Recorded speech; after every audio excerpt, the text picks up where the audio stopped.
अभी जो दुनिया में हो रहा है, जो हम केओस, जो कॉन्फ्लिक्ट देख रहे हैं, जब इतना कुछ त्रासदी हमें देखने को मिलती है तो सबके मन के अंदर ना एक भय रहता है कि आगे क्या होगा, अगर मेरे साथ ये हो जाता है तो how would I deal with it. तो इस फियर के साथ भगवत गीता के विजडम को कैसे अप्लाई कर सकते हैं? भगवत गीता दी कहाँ थी जी? युद्ध क्षेत्र में दी थी। लड़ाई। हाँ। भगवत गीता किसको दी गई थी? एक योद्धा को दी गई थी। ढोल मृदंग बाजे सब बज गए थे, सब तैयार थे युद्ध के लिए। तो गीता क्या कहती है? गिल्ट को, इस वॉर को दूर करने के लिए सबसे कार्य में वयत कर्म सत्यागा सात्विक। आम भाषा में बोले तो बड़ा फेमस श्लोक है, कर्मण्यवाधिकारस्ते मां फलेषु कदाचन। सो प्लीज, जो मुझे मेरे रब ने रोल दिता है, जो भी मेरे रब ने मैंने रोल दिता है, उन्हें मैं पूरी तरह से निभाऊं। मेरे में मन लगा, मेरे में बुद्धि निवेश कर, तो मुझको प्राप्त होगा, इसमें कोई भी शक नहीं है। श्लोक नंबर 8 अध्याय नंबर 12।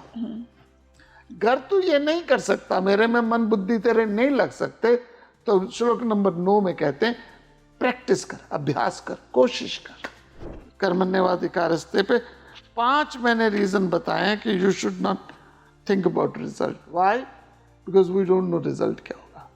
दूसरा, जैसे ही रिजल्ट मिल जाएगा जो आपको चाहिए, मन आगे को पिकअप कर लेगा। तीसरा कारण है, रिजल्ट जैसे वैसा ना मिला जैसा आपको चाहिए था, तो गुस्सा आ जाएगा, क्रोध आ जाएगा। एंड आप कर्म कर रहे हो इसलिए नहीं करो कि क्या फल मिलेगा, इसलिए करो कि फल ऑलरेडी मिल चुका है। गुरुजी, बहुत से लोग पूरे जीवन में अपनी लाइफ का पर्पस ही नहीं ढूंढ पाते हैं। एक चीज से दूसरी चीज खुद से पूछते हैं कि मैं यहाँ क्या करने आया हूँ, स्पेशली जब वो सेल्फ अवेयरनेस आ जाए। हाउ टू मेक श्योर कि अगर मैं भगवत गीता की विजडम से खुद की सोल पर्पस की बात करूँ, खुद के सोल पर्पस को समझना चाहूँ कि मैं यहाँ एग्जैक्टली क्या करने आया हूँ, तो वो कैसे पता लग सकता है?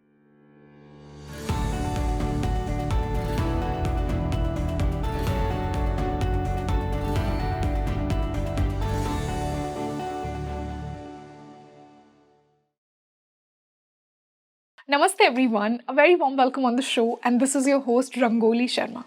देखिए, एक ऐसा टेक्स्ट जिसकी विजडम, टाइमलेस विजडम, हमेशा एप्लीकेबल है युगों युगों तक। ऐसा कहा जाता है कि लाइफ में, जीवन में कोई भी प्रॉब्लम हो, अगर आप भगवत गीता का कोई भी पार्ट खोलेंगे तो उसका सोल्यूशन आपको ज़रूर मिलेगा। आज के पॉडकास्ट में मैंने भगवत गीता को ही टच किया है, लेकिन किस प्रकार कि आज के समय में 2026 में, कलयुग में, प्रैक्टिकली आप भगवत गीता की विजडम को अपनी लाइफ में कैसे अप्लाई कर सकते हैं, कैसे खुद को समझ सकते हैं, अपने सोल पर्पस को समझ सकते हैं, कैसे लाइफ को एक गिफ्ट समझ सकते हैं, सफरिंग और पनिशमेंट नहीं। सो आई एम श्योर कि अगर आपको भगवत गीता को बेटर समझना है, उसे अपनी लाइफ में अप्लाई करना है, तो आज का पॉडकास्ट आपके लिए है। And what makes this podcast even more special, हमारे साथ वेदांता टीचर और स्पेशली भगवत गीता पर उनके इतने लेक्चर्स हैं, इतने कोर्सेज हैं, और जब भी उनसे भगवत गीता पर मैं बात करती हूँ हमेशा मुझे नए इंसाइट्स मिलते हैं। तो आज हम सभी जानेंगे कि कैसे प्रैक्टिकली हम भगवत गीता को आज जी सकते हैं अपने जीवन में। I would like to welcome Shivendra Nagar sir on Speaking Tree. Guruji, a very warm welcome on the show. हरिओम। हरिओम, कैसे हैं आप? It's honour to be with you. Our pleasure Guruji, बहुत अच्छा लग रहा है आज आपसे फिर से मिलके। और हमेशा की तरह जब भी आपके साथ बैठती हूँ, भगवत गीता की इंसाइट्स हमें मिलती हैं। लाइफ में उस विजडम को कैसे अप्लाई किया जाए, the timeless ancient wisdom of Bhagavad Gita. आज का जो मैंने टॉपिक चुना है ना गुरुजी आपके साथ, वो उसी नॉलेज को हमारी लाइफ में प्रैक्टिकली अप्लाई करना सिखाएगा। आज मैं आपसे जानूंगी कि कैसे हम 2026 में, कलयुग में, भगवत गीता को प्रैक्टिकली जी सकते हैं। आपके अकॉर्डिंग कहाँ से हमें शुरुआत करनी चाहिए? सबसे पहली बात है कि thank you again, because I think I am a part of the speaking tree podcast now. बहुत सारे मैंने पॉडकास्ट कर दिए आपके साथ। लवली। एंड देखिए, सतयुग, द्वापर, त्रेता, कलयुग, ये एक डराने वाले विषय बन गए। कलयुग चल रहा है, कलयुग चल रहा है। ऑफ कोर्स सतयुग है, द्वापर है, त्रेता है, technically if I use the word, कलयुग शुरू हुआ जब भगवान कृष्ण जी का शरीर पूरा हुआ। जी। वो 4,32,000 साल का कहते हैं कलयुग है। If I know the exact words तो 4,17,20,000 का सतयुग है, 12,96,000 साल का त्रेता है, 8,64,000 साल का द्वापर है और कलयुग 4,32,000 साल का है। इसका मतलब जब भगवान कृष्ण जी का शरीर पूरा हुआ तब से कलयुग शुरू हुआ, और भगवान जी के शरीर को अभी पूरे हुए 5,200 कुछ साल लगे। तो मतलब कि अभी कलयुग खत्म होने में बहुत टाइम है। 4,32,000 में से 5 हटा लो तो लगभग 4,27,000 साल और हैं दुनिया खत्म होने में। So don't worry, have fun. कुछ नहीं होने वाला। ये तो एक technical I am talking about. इसमें कहीं आर्ग्यू हो सकते हैं, डिस्कस हो सकते हैं, आई एक्सेप्ट दैट।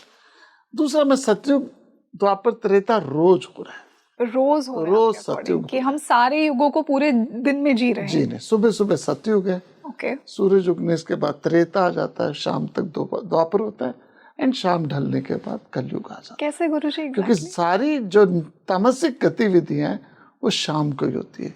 शराब, कबाब, मांस, मदिरा, वेश्यावृत्ति, ये सब शाम को, रात को होती है। सुबह सुबह मन शांत होता है, सुबह सुबह हमारा मन पढ़ने का करता है। किसी एक्सट्रीम एग्जाम्पल कुछ भी हो सकता है, लेकिन किसी व्यक्ति को आप अल्कोहल दो सुबह सुबह तो इसे I won't, after sundown, this is after sundown मतलब रात को। सुबह सुबह हमारा मन पढ़ने को करता है। मदर डेयरी में 2 जने आपस में लड़ना भी शुरू करते सुबह सुबह तो तीसरा बोलेगा सवेरे सवेरे क्यों लड़ रहा है तू। तो हमारा मन सुबह सत्व होता है, दिन निकलता है तो रजस आ जाता है। तो सत्व है सतयुग। जब रजस बढ़ता है तो त्रेता और द्वापर आता है, और जब तमस का प्रिडोमिनेंस ज्यादा हो जाता है तो कलयुग आता है। जीवन में भी सतयुग है। पहले 18 साल हम सतयुग में, पहले 18 साल बच्चा क्या है, पढ़ना पढ़ाना, ब्राह्मण है वो। हाँ, हमारे जीवन के 18 साल, पहले 18 साल, 18, 22 साल, 20 साल, सारा फोकस क्या होता है, पढ़ो पढ़ा। यदि आपका 12 साल का लगते जिगर आपको कहने लगे कि मम्मा ऐसे करते हैं, यहाँ पैसा जोड़ के, यहाँ इन्वेस्ट करके, यहाँ इनकम लेके, यहाँ प्रॉपर्टी खरीदते हैं, तो आप क्या बोलोगे अपने 12 साल के लगते जिगर को कि पढ़, अभी ये तेरा टाइम नहीं है पैसे। तो पहले 18 साल हम सतयुग में, फिर द्वापर, फिर त्रेता, और जीवन के बुढ़ापे में तमस ज्यादा आ जाता है। और तमस जब ज्यादा आ जाता है तो हमारे अंदर आलस, लेजीनेस ज्यादा आता है। ये लॉ नहीं है, जनरली ट्रेंड ऐसा देखेगा। और कृष्ण जी के समय में, आज कहते हैं दुनिया बड़ी खराब है, दुनिया बड़ी खराब है। कृष्ण जी के समय में पार्लियामेंट के अंदर, कृष्ण जी के समय में पार्लियामेंट के अंदर वस्त्राहरण हो गए थे द्रौपदी के। वो सतयुग था क्या कलयुग था? एक राजा आता था, हजारों लोगों को कन्वर्ट करके चला जाता था। कितने मन जनेऊ तोले जाते थे इस देश में। इस देश में एक परंपरा चलती थी, पूरे रास्ते में जितने भी मंदिर थे सबको तोड़ के निकल गए थे। मैं नाम नहीं लेना चाहूंगा, लेकिन ऑब्वियसली आप अंडरस्टूड कर लेंगे। ऐसा समाज था कि छोटी छोटी बात पे लड़ाइयां शुरू हो जाती थी, लड़ाई पे चलती रहती थी। हम 1947 से पहले हम एक छोटा सा फ्रीडम नहीं थे हमारे पास, और तब कहते हैं पहले जमाना बड़ा चंगा सी, हुन खराब हो गया ना। बुराई तो हर युग में, हर युग में, और एक्सट्रीम रही है जी। I can quote after quote give you examples. So ये जो संसार है is a manifestation of your own thoughts. Manifest. और अगर आपके दिमाग में डाल दिया जाए बड़ी दुनिया खराब है, खराब है, खराब है, you start believing it. बिल्कुल। एक जर्मनी में एक्सपेरिमेंट किया गया, एक क्लास को 2 भागों में बांटा गया। एक नॉर्मल क्लास को 2 भागों में बांटा गया रैंडमली। तो मान लीजिए 40 लोगों की क्लास है, 40 बच्चों की क्लास है, 20 बच्चों को कहा गया ये क्वेश्चन हम आपको दे रहे हैं, ये दुनिया का सबसे टफेस्ट क्वेश्चन है, सबसे मुश्किल क्वेश्चन है, कोई इसको हैंडल नहीं कर पाएगा, but still we are giving it to you, देखते हैं शायद कोई एक हैंडल कर ले। वही टीचर दूसरे क्लास में गया, उसी क्लास के दूसरे पार्ट में गया और कहने लगा दुनिया का सबसे सिंपल क्वेश्चन है, सबसे आसान क्वेश्चन है, but still we are giving just to find out कि कोई शायद एक आधा ना हो। और जहाँ बोला गया था बहुत मुश्किल है, बहुत मुश्किल है, बहुत मुश्किल है, वहाँ 2-3 जने ही कर पाए उस क्वेश्चन को। और जहाँ बोला था इजी है, most of people were able to do it. So आपके दिमाग में क्या भरा जा रहा है? एग्जैक्टली हमें क्या दिखाया जा रहा है? ओ दुनिया बड़ी, दुनिया बड़ी, ओ देखो वर्ल्ड वॉर हो रही है, वर्ल्ड वॉर 3 हो रही है, वर्ल्ड वॉर हो गई, ये हो गई। कब लड़ाई खत्म हुई है दुनिया में? You're always fighting. ऑलवेज। 47 से देख लो, या उसके पहले वर्ल्ड वॉर देख लो, पूरी 19वीं सदी देख लो, क्या हुई है? First world war, second world war, उसके बाद कोल्ड वॉर, उसके बाद फिलिस्तीन war, Gaza war, northern alliance Wars, Afghanistan Russia war, Falkland war, India Pakistan war, Ukraine war. कब खत्म हुई है दुनिया? हमेशा चलती है। बिल्कुल सही कहा गुरुजी आपने। और अभी जो दुनिया में हो रहा है, जो हम केओस, जो कॉन्फ्लिक्ट देख रहे हैं, जब इतना कुछ त्रासदी हमें देखने को मिलती है तो सबके मन के अंदर ना एक भय रहता है कि आगे क्या होगा, अगर मेरे साथ ये हो जाता है तो how would I deal with it. तो इस फियर के साथ भगवत गीता के विजडम को कैसे अप्लाई कर सकते हैं? भगवत गीता दी कहाँ थी जी? युद्ध क्षेत्र में दी थी, लड़ाई में। हाँ। भगवत गीता किसको दी गई थी? एक योद्धा को दी गई थी। ढोल मृदंग बाजे सब बज गए थे, सब तैयार थे युद्ध के लिए। अर्जुन पूरी तैयार था, गांडीव हाथ में उठा लिया था और कहने लगा मैं देखना चाहता हूं कौन दुराचारी दुर्योधन के साथ देने वाले लोग। गुस्से से भरा था अर्जुन। ऐसे में मोह का तमाचा पड़ा उसको। भगवान जी जानबूझ के रथ को भीष्म और द्रोण के सामने खड़ा कर दिया। गर्भ रथ को खड़ा कर दिया होता उन्होंने दुर्योधन और दुशासन के सामने, तो अर्जुन युद्ध लड़ता, लेकिन लड़ता तो खुंदक से, गुस्से से। सो ऐसे टाइम में इक्वानिमिटी ऑफ माइंड मस्ट है। ऐसे टाइम में गीता मस्ट है, क्योंकि युद्ध रोज हो रहा है। एक तो बाहरी युद्ध हो रहा है, कॉर्पोरेट वॉर चल रही है, फैमिली इश्यूज चल रहे हैं, नेबर से इश्यू चल रहे हैं, रिलेशनशिप में फाइट है। 10 करोड़ केसेस हैं हिंदुस्तान में, 10 करोड़ प्रॉपर्टी केसेस चल रहे हैं इस देश के अंदर। 10 करोड़ प्रॉपर्टी केसेस का मतलब अभी जो न्यू रिपोर्ट आई है, 20 करोड़ परिवार, 20 करोड़ परिवार में 1 में 4 लोग भी ले लो तो हम 80 करोड़ लोग डायरेक्टली इनडायरेक्टली लिटिगेशन में फंसे हैं। और ये वॉर किससे हो रही है? लड़ाई किससे हो रही है? ज्यादातर प्रॉपर्टी केसेस में लड़ाई किससे हो रही है? फैमिली से, भाई बहन भाई से। तो लड़ाई बाहर भी हो रही है, रोज भी तो हो रही है। इसलिए गणेश जी के हाथ में रस्सी है हमेशा। ये वो रस्सी ज्ञान की है जो हमें इस दलदल से निकाल सकते हैं, और कोई नहीं निकाल सकता। कोई किसी के अंदर हिम्मत नहीं है अध्यात्म के सिवा कि आपको इस भवसागर से निकाल दे। And that is the promise Bhagwan Krishna जी गीता जी में देते हैं। तो कलयुग हो, सतयुग, द्वापर हो, त्रेता हो, ब्राह्मण हो, क्षत्रिय हो, वैश्य, शूद्र हो, जन्म बच्चा हो, जवान हो, बूढ़ा हो, स्त्री हो, पुरुष हो, शब्द आता है यहाँ मैंने जो भी हो, सबके लिए ये ज्ञान है। गुरु जी आपने सही कहा कि एक आंतरिक वॉर भी है। सबसे बड़ी war I feel personally, externally तो है ही, बट हमारे मन के अंदर की वॉर, और खुद से जो वॉर है, जो खुद का इंटरनल कॉन्फ्लिक्ट है, खुद को हम क्षमा नहीं कर पाते हैं। इतने डिस्ट्रैक्शंस हैं, हम एक डिजिटल एज में जी रहे हैं जहाँ पे स्वयं से वो कनेक्शन नहीं है, हम दूसरों के लिए ज़्यादा जी रहे हैं। वहाँ पे भगवद गीता कैसे हेल्प कर सकती है उस अंदर के वॉर को शांत करने के लिए? देखिए, आपने बड़ा सुंदर शब्द एक यूज किया है कि डिजिटल एज में जी रहे हैं। This is blessing as well as curse, क्योंकि this is the age of information. जैसे स्टीम एज थी, जैसे स्टोन एज थी, आयरन एज थी, वैसे ही ये इंफॉर्मेशन एज है। और हर इंफॉर्मेशन के प्लस और माइनस होते हैं, वो तो we have to accept it. So जो वॉर है, कॉन्फ्लिक्ट है, सबसे पहले तो है आपका कॉन्फ्लिक्ट आपके अंदर है। दूसरा नहीं दे रहा। जी। गिरो ऐसे गिरो जैसे माँ की आंखों से आंसू गिरता है, गिरो ऐसे गिरो जैसे रण में योद्धा गोली खा के गिरता है, गिरो ऐसे गिरो जैसे भगवान के चरणों में फूल गिरता है, गिरो पर कभी किसी की नजर से मत गिरो। किसी की नजर से भी गिर जाओ फर्क नहीं पड़ता, कभी अपनी नजरों से मत गिरो, क्योंकि जो अपनी नजर से गिर गया उसको भगवान भी नहीं उठा सकता। वो गिल्ट है, वो गिल्ट है। रात के 2 बजे 2 घरों में पिताजी की तबीयत खराब हुई।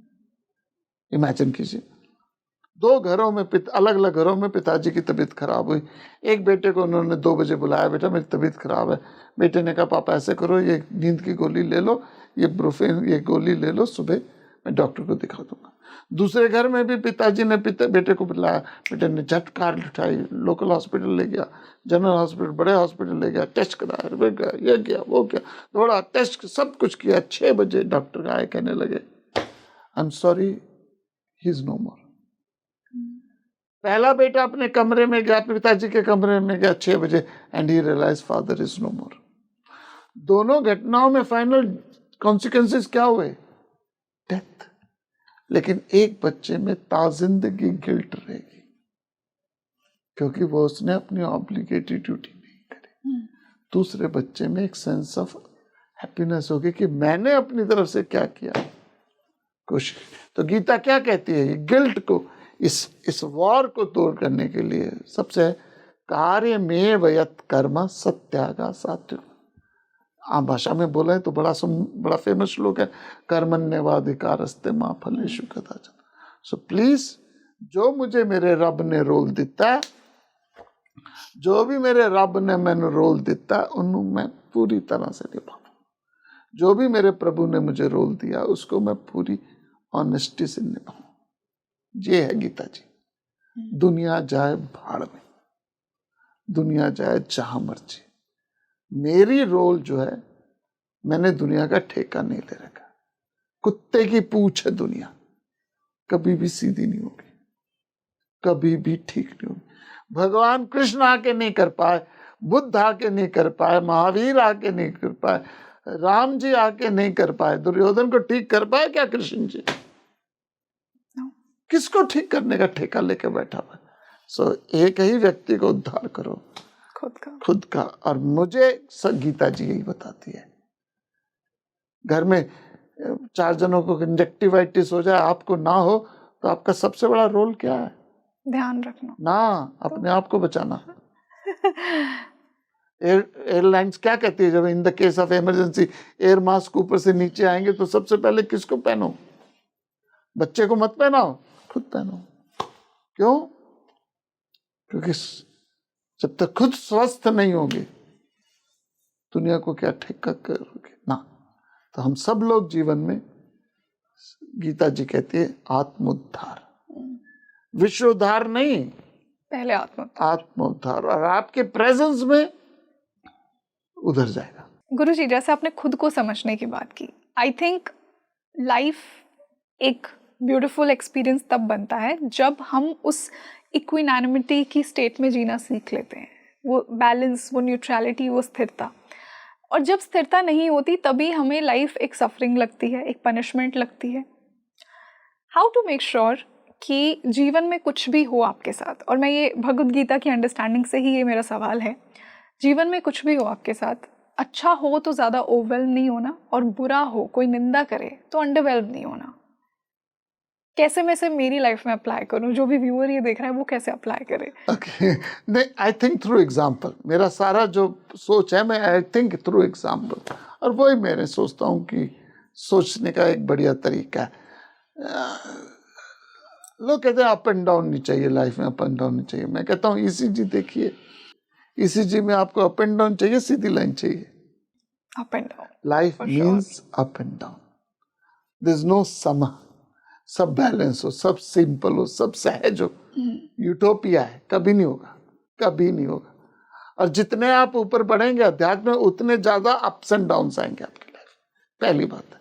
अब क्या किया जाए उसके लिए गीता जी कहती है, गीता जी के अंदर भगवान जी कहते हैं, राग द्वेष में युक्त। ये राग और द्वेष है तेरे सबसे बड़े दुश्मन है। Your likes and dislikes are your biggest enemy. ये अग्नि के समान है, कभी तृप्ति नहीं होंगे। आपकी डिजायर आग के समान है, कभी भी तृप्त नहीं होगी। दुनिया जिसे कहते हैं जादू का खिलौना है, मिल जाए तो मिट्टी है, खो जाए तो सोना। मिल जाए तो मिट्टी है। सो डिजायर्स कभी तृप्त नहीं होती। सो क्या किया जाए? एफर्ट करो, मेहनत करो, कोशिश करो, एंड उसके बाद जो भी फल मिल जाए, प्रसादम अधिगच्छति। गीता जी के 12वें अध्याय का 8वां श्लोक, मैं थोड़ा सा लंबा लूंगा। 12वें अध्याय के 8वें श्लोक में भगवान कहते हैं, मेरे में मन लगा, मेरे में बुद्धि निवेश है, शब्द यूज किया। निवेश मीन्स इन्वेस्ट कर, शब्द आया निवेश है, निवेश मीन्स इन्वेस्ट। मेरे में मन लगा, मेरे में बुद्धि लगा, मैं गारंटी देता हूं तुझे हैप्पीनेस की। डोंट वरी, माशुचा, मेरे में मन लगा, मेरे में बुद्धि निवेश कर, तू मुझको प्राप्त होगा, इसमें कोई भी शक नहीं है। श्लोक नंबर 8 अध्याय नंबर 12। अगर तू ये नहीं कर सकता, मेरे में मन बुद्धि तेरे नहीं लग सकते, तो श्लोक नंबर 9 में कहते हैं प्रैक्टिस कर, अभ्यास कर, कोशिश कर, एफर्ट लगा। कहां पे?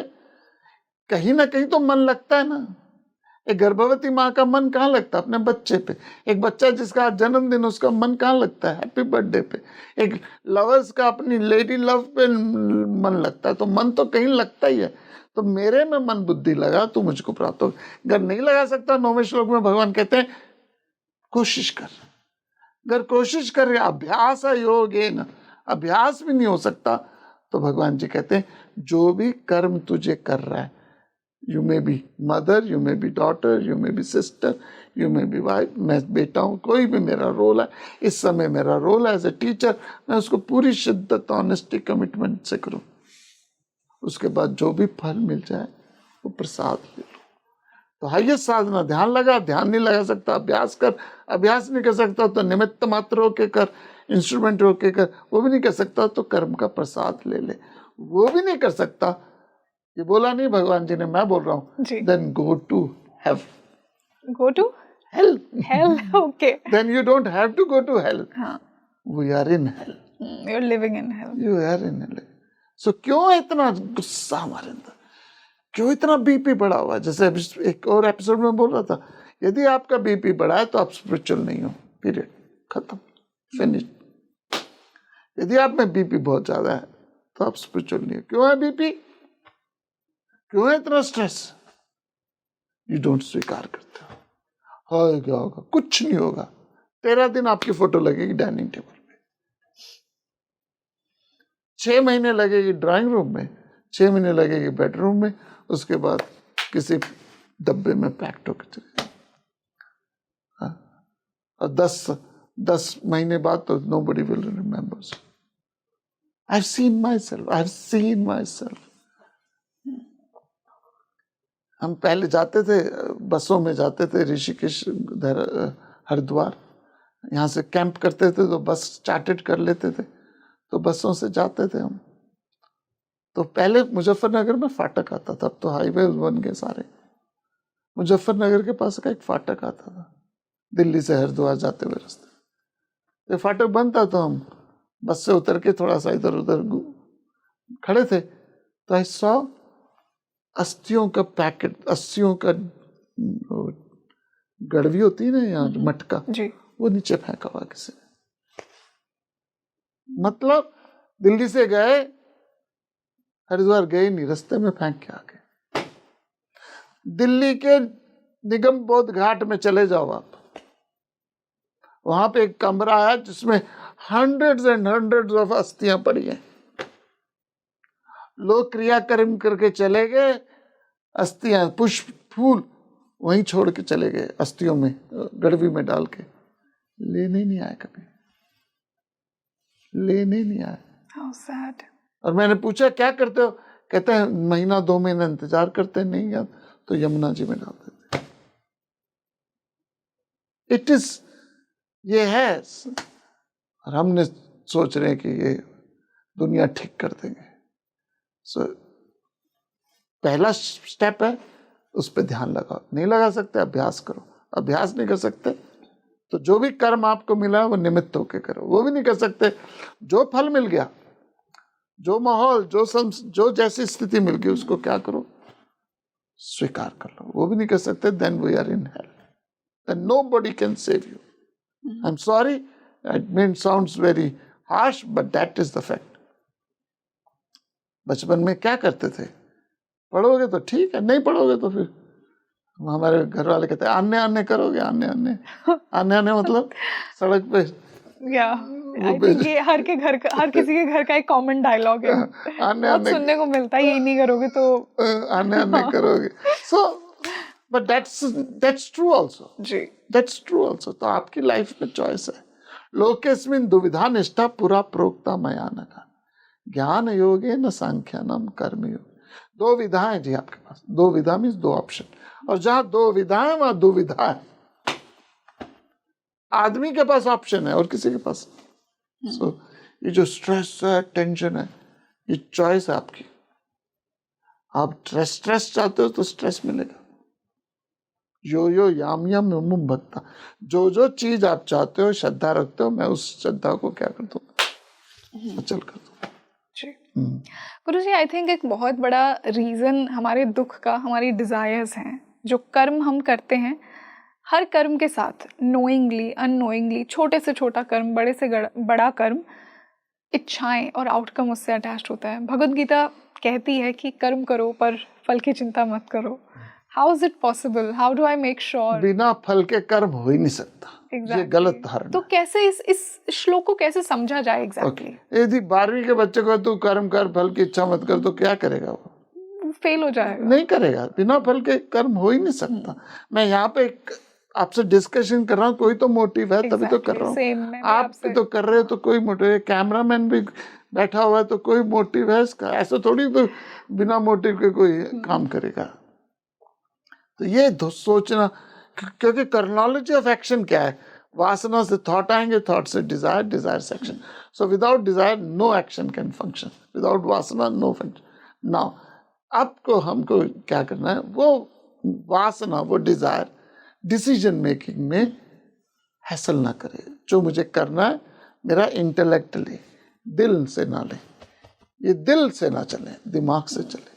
हिंदी फिल्मों में कितने गाने हैं, दिल दिल दिल दिल दिल दिल, कितने गाने बुद्धि है। सो इमोशंस आपको रूल ना करे। डिजायर का मतलब है आपकी इमोशंस आपको रूल ना करे, आपकी बुद्धि करे। और जहाँ बुद्धि काम करती है वो बुद्ध हो जाता है।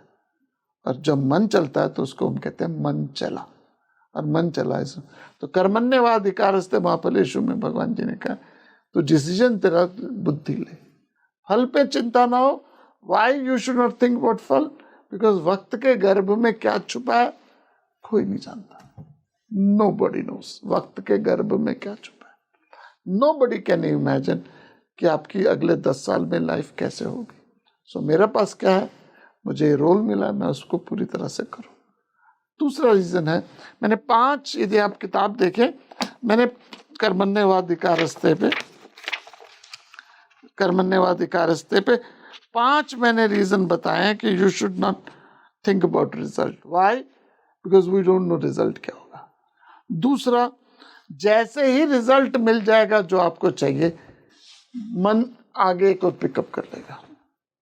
तीसरा कारण है, रिजल्ट जैसे वैसा ना मिला जैसा आपको चाहिए था तो गुस्सा आ जाएगा, क्रोध आ जाएगा। एंड आप कर्म कर रहे हो इसलिए नहीं करो कि क्या फल मिलेगा, इसलिए करो कि फल ऑलरेडी मिल चुका है। Listen me very carefully. कर्म आप इसलिए मत करो कि क्या फल मिलेगा, कर्म इसलिए करो कि फल आपको ऑलरेडी मिल चुका है। 2 तरह के रेस्टोरेंट्स होते हैं। एक होते हैं अला कार्ट। अला कार्ट का मतलब है you go to the restaurant, आपके सामने मेन्यू आता है, आप ऑर्डर करते हो, खाना खाते हो एंड यू पे लेट, जो फॉर्मल रेस्टोरेंट्स होते हैं। दूसरे होते हैं फास्ट फूड के रेस्टोरेंट, जहाँ पे आप पहले पैसे देते हो और उसके बाद आपको खाना मिलता है। जैसे एयरलाइंस में आप करते हो, पहले आप पैसे देते हो टिकट्स के, फिर आपको फ्लाइट मिलती है। लेकिन कई जगह पहले काम करवाते हो फिर आपको पैसे देते हो। तो नेचर यदि आपसे कोई काम करवा रही है तो इसलिए नहीं करा रही कि क्या फल मिलेगा, आपको इसलिए करा रही है कि फल आपको ऑलरेडी मिल चुका है। टेक सिंपल एग्जांपल, पहले 25-30 साल कितना दिया कुदरत ने, परिवार ने, समाज ने आपको, कितना दिया, अबंडेंस, अटूट दिया आपके माँ बाप ने। तो जब मैं अपने बच्चे की केयर कर रहा हूं, जब मैं अपने बच्चों की केयर कर रहा हूं, तो इस भाव से कर रहा हूं कि इट्स ए पे बैक टाइम। एग्जैक्टली, कर्म चुका रहा हूँ, कर्म चुका रहा हूं, फल मिल चुका मुझे। तो पहले इतना फल, पहले 25-30 साल मैंने जो मिला, स्कूल ने दिया, कॉलेज ने दिया, यूनिवर्सिटी ने दिया, घर ने दिया, परिवार ने दिया, कंट्री ने दिया, सोसाइटी ने दिया, कितना कुछ दिया मुझे। सो मैं कर्म इसलिए नहीं कर रहा कि क्या फल मिलेगा, कर्म मैं इसलिए कर रहा हूं कि फल ऑलरेडी मुझे मिल चुका है। तो मैं अब फ्लाइट में इसलिए नहीं बैठ रहा कि पैसे देने पड़ेंगे, मैं फ्लाइट में इसलिए बैठ रहा हूं कि पैसे ऑलरेडी मैंने दे चुके। तो नेचर पहले आपको फल देती है, फिर कर्म एक्सपेक्ट करती है। वाह, इस तरीके से हम कभी नहीं सोचते हैं। हम सोचते हैं कि ये कर्म करेंगे तो फल मिलेगा, और 60 के बाद फिर देना दुनिया ने। अब सोचिए, एक आदमी कितनी देर काम करता है। आई am talking about if you have a job और गवर्नमेंट सर्वेंट हो, 20 में शुरू करते हो, 60 में खत्म करते हो। कितने साल आपने नौकरी करी? 40 साल, लेट्स से 40 साल। पहले 20 साल कुदरत ने दिया, 60 से लेके अब तो एवरेज एज 80-90 तक पहुंच रही है, 60 से लेके 80-90 तक, 80 तक फिर आपको कुदरत नेचर ने दिया। तो प्रोपोर्शन कितना है लेने देने का? अच्छे बनिए, अच्छे बनिए। हिसाब किताब ठीक होना चाहिए आपकी लाइफ का। ये नहीं कि हाँ ये क्या हो गया, मेरी जिंदगी तो बड़ी खराब है ना। मेरे पास कर्म है, मैं कर्म करूं, मुझे मेरे रब ने कर्म देता है, मुझे मेरे प्रभु ने दिया काम। क्या काम दिया? पढ़ाने का, पढ़ाऊं। दिया आपको नेचर ने एंकरिंग करने का, इंटरव्यू करने, करो। कैमरा वाले को क्या काम दिया? कैमरा चलाए। क्यों दिया कैमरे वाले को काम? मुझे क्यों नहीं दिया वो कैमरे वाले को काम? क्योंकि मैं उसमें सक्षम नहीं हूं। मैं तो आप लोगों से बहुत जेलस फील करता हूँ, बहुत। मुझे तो कितने महान हो आप, हर कितने ज्ञानी ध्यानियों से रोज बातें करते हो, कितने ज्ञानी ध्यानी यहाँ पे आके, आप तो रोज, आपकी तो रेल लगाई है। कहीं को संतों को मिलने जाना पड़ता है, आपके यहाँ संत आ जाते हैं खुद ही। Grateful, I feel jealous about you कि कितने क्या कर्मा करें आप लोगों ने कि जिन संतों को मिलने के लिए लोगों को हिमालय में जाना पड़ता है, वो आपके पास आते हैं। लेकिन I can't do this work. So जिसका काम उसी को साजे, और करे तो डंडा बाजे। बट गुरुजी, आपने एक बहुत अच्छा कैच हमें श्लोक में बताया कि हमें ये एक्सेप्ट करने की जरूरत है कि प्रकृति ने, नियति ने आपको ऑलरेडी दिया है। True, not just that, abundance में दिया। एक आम के गुठली को चूस के जमीन को दे दो, कितने आम दे देगी वो? सब, वो माँ है, वो सब एक्सेप्ट कर लेगी। कितने आम देगी? इन्फिनिट। यस। एक आम को चूस के आपने जमीन में डाला, क्या कर्म किया मैंने पेड़ लगाया। क्या किया? मैंने रोटी बनाई, जमीन से कनक आपने निकाली, कनक का आटा आपने बनाया, ट्रक आपने बनाया, टायर आपने बनाए, गैस आपने बनाई, चकला बेलना आपने बनाया। बनाने की कला भी क्या है? किसी और की है। और तुर्रा ये कि ईगो, मैंने रोटी बनाई, मैं रोटी बनाई। एक चीज भी नहीं हो तो आप कुछ नहीं कर सकते। सो प्लीज ये ईगो हटाओ, ईगो हटाओ। ये ईगो क्या करती है? मैंने किया, हाँ मेरे से हुआ। बांस मत बनो, बांसुरी बनो। बांस चोट मारती है, बांसुरी अंदर से खाली हो जाए तो भगवान के मुख से बोलती है।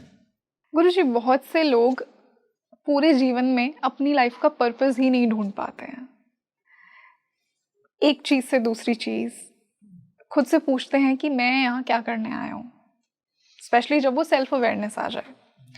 हाउ टू मेक श्योर कि अगर मैं भगवद गीता की विजडम से खुद की सोल पर्पस की बात करूँ, खुद के सोल पर्पस को समझना चाहूँ कि मैं यहाँ एग्जैक्टली क्या करने आया हूँ, तो वो कैसे पता लग सकता है? फर्स्ट ऑफ ऑल ये सर्च भी नहीं आती ज्यादातर लोगों को। हाँ बिल्कुल। ये थॉट भी नहीं आता मैं क्या करने आया हूँ। ज्यादा कोई पूछे तो कहेंगे तो पागल हो गया। एंजॉय जहाँ पर एंजॉय, यदि आप अपने फ्रेंड सर्कल से पूछ लो why I am here, what is the purpose of life, is chicken came first और egg came first, don't worry, eat both. So हम सब लोग बहुत जल्दी सब सोचते नहीं है, ना ना ना, वो बहुत रेयर है। भगवान जी कहते हैं वेरी रेयर है जो ये सोचता है, उसमें से भी बहुत रेयर है जो मेरी फिनाले तक पहुंचते हैं। कृष्ण जी कहते हैं हजारों लाखों में से कोई एक विरला ही आता है जो ये प्रश्न करता है कि what is the purpose of my life. सड़क से जाते हुए लोगों से पूछ लो क्या कर रहा है तू, कुछ नहीं पता। मैं 2 जगह तीर्थ यात्रा करने जाता हूँ साल में हमेशा जी। एक तो है न्यूयॉर्क का टाइम्स स्क्वायर, अरे वाह। जहाँ पे टॉयज आर अस, अब तो दुकान तोड़ दी उन्होंने, टॉयज आर अस, मैं जस्ट वॉच आउटसाइड खड़ा हो जाता हूँ उस दुकान के। बहुत बड़ी दुकान है 5 मंजिल की, जहाँ पे खिलौने खिलौने खिलौने खिलौने। मैं बाहर खड़ा होता हूँ, लोगों को, बच्चों को देखता हूँ, 10 में से 5 बच्चे जो निकल रहे होते हैं ना, रोते हुए निकल रहे होते हैं, हाथ में 4-4 बैग हैं, रो रहे हैं। मैंने एक सरदार जी को सुना वहां पे पहली बार, सरदार जी के तो चब्बी चब्बी बच्चे इतना सारे 4-4 5-5 बैग लेके निकल रहे हैं, रो रहे, और सरदार जी रा रहे उनसे, तो इन्ना कुछ दिला देता तुझे खुश रहने नहीं। मैं सोचा प्रभु भी यही कहता होगा कि इतना कुछ दिया फिर भी रो रहे हो। रो रहे। दूसरा है बॉम्बे सेंट्रल या बॉम्बे वीटी स्टेशन जो है, या छत्रपति शिवाजी स्टेशन या वीटी स्टेशन में, I just take a cup of tea और कॉफी एंड स्टैंड। 8-10 लोकल आती हैं वहां इकट्ठी, दोनों तरफ से लोग उठते हैं, thousands and thousands and thousand people का एक काफिला निकल रहा है, and I just watch people. उनकी शक्लें ऐसी हैं जैसे किसी के मातम में जा रहे हो। मैं पूछता नहीं किसी से, पूछू क्या कर रहा है तू, कहाँ दौड़ रहा है तू। वो गबन का गाना है ना, सीने में जलन आंखों में तूफान सा क्यों है, इस शहर में हर शख्स परेशान सा क्यों है। उसमें एक लाइन है, क्या कोई नई बात नजर आती है हम में, आई ना हमें देख के हैरान सा क्यों है। क्यों भाग रहा आदमी, nobody think. And if you think, जहाँ चाह है वहां रहा है। तो यदि आपके अंदर क्वेश्चन आता है कि व्हाट इज द पर्पस,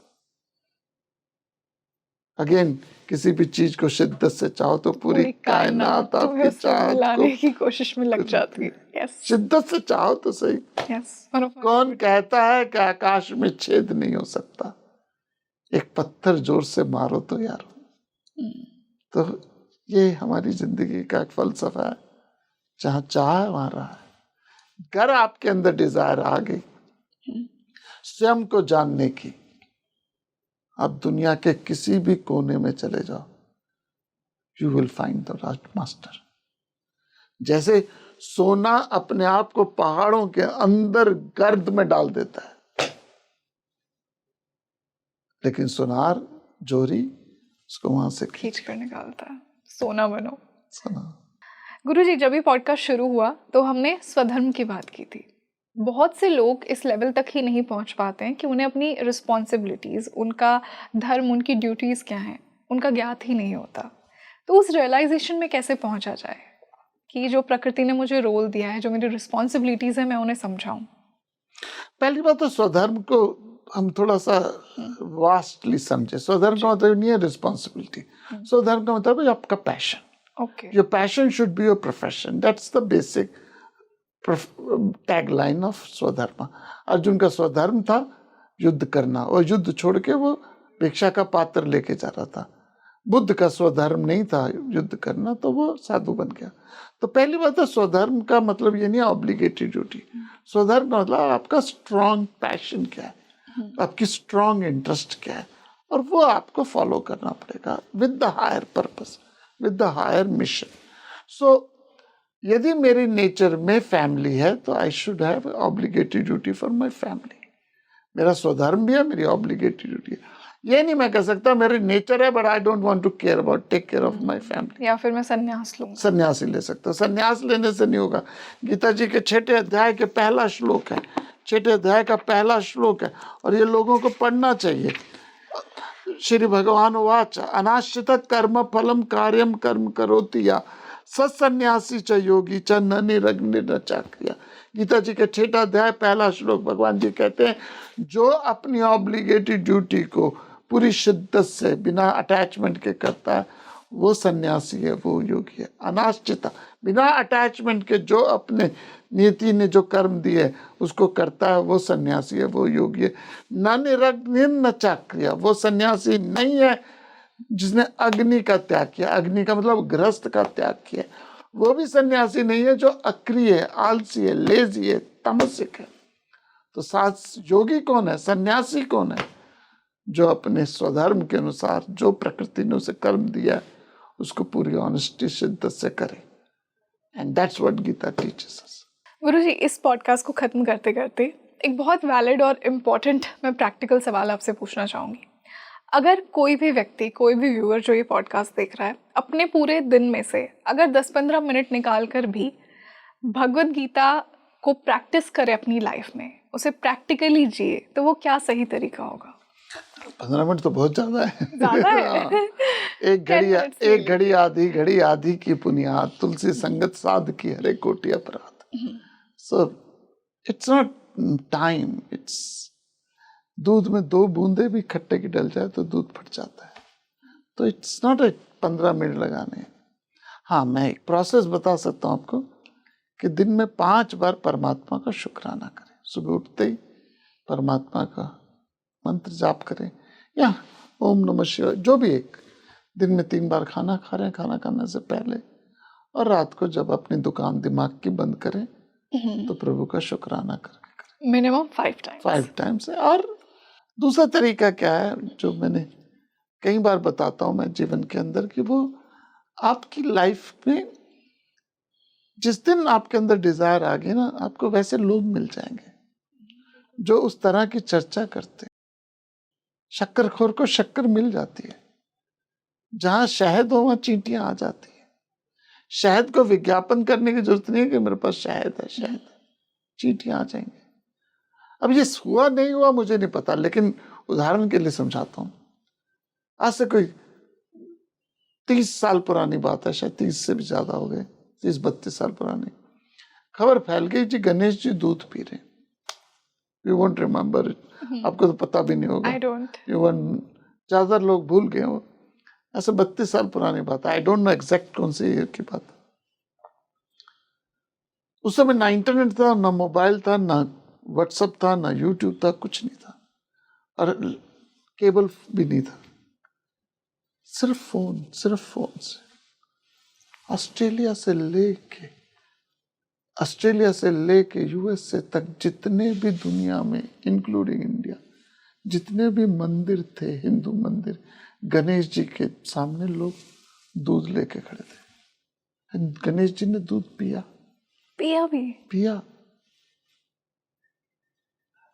अगले दिन नहीं पिया। 1 घंटे में पूरी दुनिया में बात फैल गई, गणेश जी दूध पी रहे। गूगल सर्च करना, जो नए बच्चे होंगे गूगल सर्च करना। I will also search, please search. अब हुआ क्या हुआ I don't know, I am not saying कि हुआ नहीं हुआ, बट दोस्त जिन्होंने दूध पिलाया उन्होंने उनको कहा कि हमने पिया। टीवी में आया, अगले बीबीसी तक आया। अब तो question here is, with in a minute पूरी दुनिया में बात फैल गई। कोई इंटरनेट नहीं, कोई मोबाइल नहीं, कुछ नहीं, सिर्फ वर्ड ऑफ माउथ से। सो गणेश जी के दूध की बात अलग है। बात है कि जहां आपके अंदर इंटरेस्ट आ गया, लोग आ जाएंगे आपके पास, और वो लोग आपका सत्संग है। यदि आपको शराब का शौक है तो शराबियों का सत्संग मिलेगा। यदि आपको जुए का शौक है तो जुए का सत्संग में जुए के जुआरी मिलेंगे। तो यदि आपके अंदर जेन्युइन इंटरेस्ट आ गया अध्यात्म का, आप दुनिया के किसी भी कोने में चले जाओ, people will seek you, that is the promise. Guruji बिल्कुल। और आई थिंक हमने जिस इंटेंशन के साथ इस पॉडकास्ट को शुरू किया था कि प्रैक्टिकली कोई भी व्यक्ति आज के समय में 2026 में गीता की विजडम को कैसे अपनी लाइफ में अप्लाई करे, कैसे प्रैक्टिकली उसे जिया जाए, और आपसे बेहतर इसे कौन बता सकता है। मुझे भी वही फील हुआ, बहुत ही इंसाइटफुल डिस्कशन था। मैं जो आज आपने मुझे चीज़ें बताई डेफिनेटली मेरी लाइफ में अप्लाई करने की कोशिश करूँगी। Always grateful for your wisdom, and it's always a pleasure to be with you and talk about Bhagavad Gita. Thank you so much. Thank you, Hari Om. So you tell me in the comment section कि आपको आज का ये podcast कैसा लगा, क्या आपने भगवद गीता पढ़ी है, आपकी लाइफ को भगवद गीता ने किस प्रकार चेंज किया है, क्या बदलाव आए हैं, क्या इंसाइट्स आपने भगवद गीता से अपनी लाइफ में अप्लाई की हैं जिनसे वो ट्रांसफॉर्मेशन आपको फील हुआ है। Do let me know your views in the comment section. अगर आप भगवद गीता पर और भी ऐसे पॉडकास्ट सुनना चाहते हैं, आपके और क्या क्वेश्चंस हैं अपनी लाइफ को लेकर, भगवद गीता को लेकर, मुझे कमेंट सेक्शन में ज़रूर लिखिए, मैं उनके आंसर्स आप तक ज़रूर पहुंचाऊंगी। मैं आपके लिए ऐसे ही स्पिरिचुअली एनलाइटनिंग डिस्कशंस लेकर आती रहूँगी स्पीकिंग ट्री पर। This is your host Rangoli Sharma. I see you in another podcast. नमस्ते।